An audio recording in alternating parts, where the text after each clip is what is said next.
امام ایک چور کے لیے، ایک ڈاکو کے لیے بڑی دعا کیا کرتے تھے۔ ہم نے کہا امام یہ تو ڈاکو ہے، چور تھا، ڈاکو تھا، اس کے لیے کیوں دعا کرتے ہو؟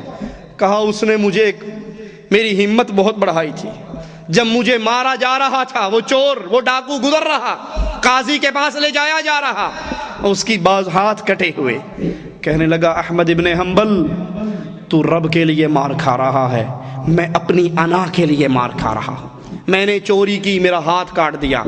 میں نے کہا باز نہیں آؤں گا، جو مرضی کر لو۔ انہوں نے دوسرا کاٹ دیا، میں نے کہا جو مرضی کر لو، باز نہیں آؤں گا، ہاتھ کٹے ہوئے ہیں، چوری سے باز نہیں آیا ہوں، میں اپنی انا کے لیے مار کھا رہا ہوں۔ احمد تو عرش والے کے لیے مار کھا رہا ہے، کہیں اللہ کے دین پہ آنچ نہ لے آنا، کٹ جانا، مر جانا، لیکن محمد کی حدیث کے خلاف فتویٰ نہ دینا۔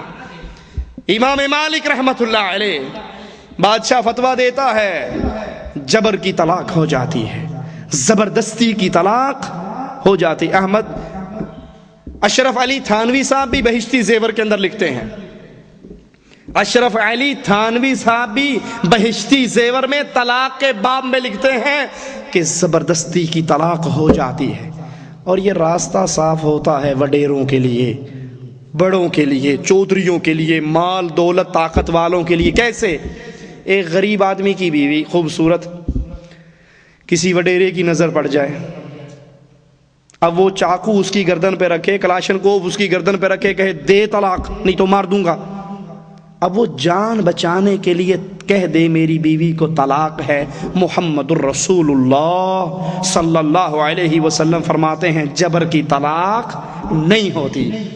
لیکن وڈیروں کی خدمت کرنے والے مولوی، بادشاہوں کے لیے ترتیب دینے والے فقہ، بادشاہوں کی طلب پہ اکٹھے ہونے والے ملا، وہ فوراً کہتے نہیں جی ہو جاندی ہے، اے بابی نہیں مانتے لیکن ہو جاندی ہے۔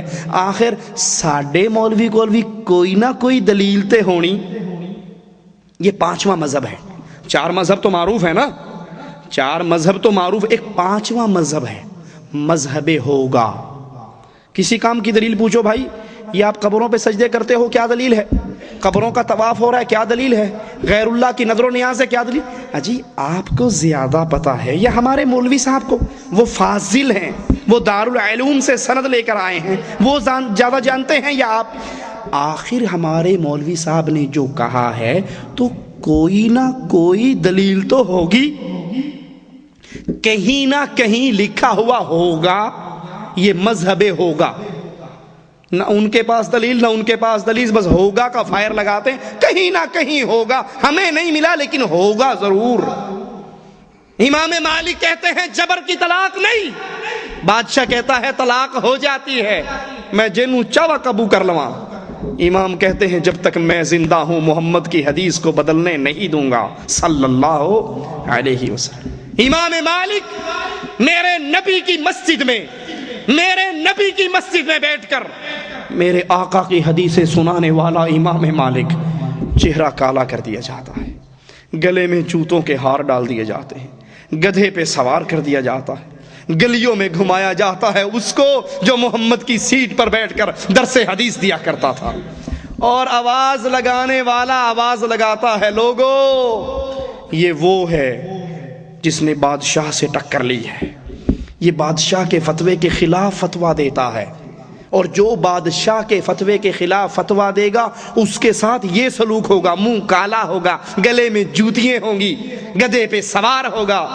امام مالک کہتے ہیں من عرفنی، جو جان گیا مجھے وہ تو جان گیا، اور جو نہیں جانتا میں تعارف کروا رہا ہوں۔ سنو، جب بادشاہ کا منادی کرنے والا چپ ہوتا، محمد کی حدیث سنانے والا اپنا تعارف خود کرواتا، جو جانتا ہے وہ جانتا ہے، جو نہیں جانتا وہ جان لے میں مالک بن انس ہوں۔ لوگوں نے کہا امام نبی کی حدیثیں سنانے والے یہ تیرے ساتھ کیا ہو رہا ہے؟ کہا بادشاہ چاہتا ہے میں اس کی مرضی کا فتویٰ دے دوں، اور میں کہتا ہوں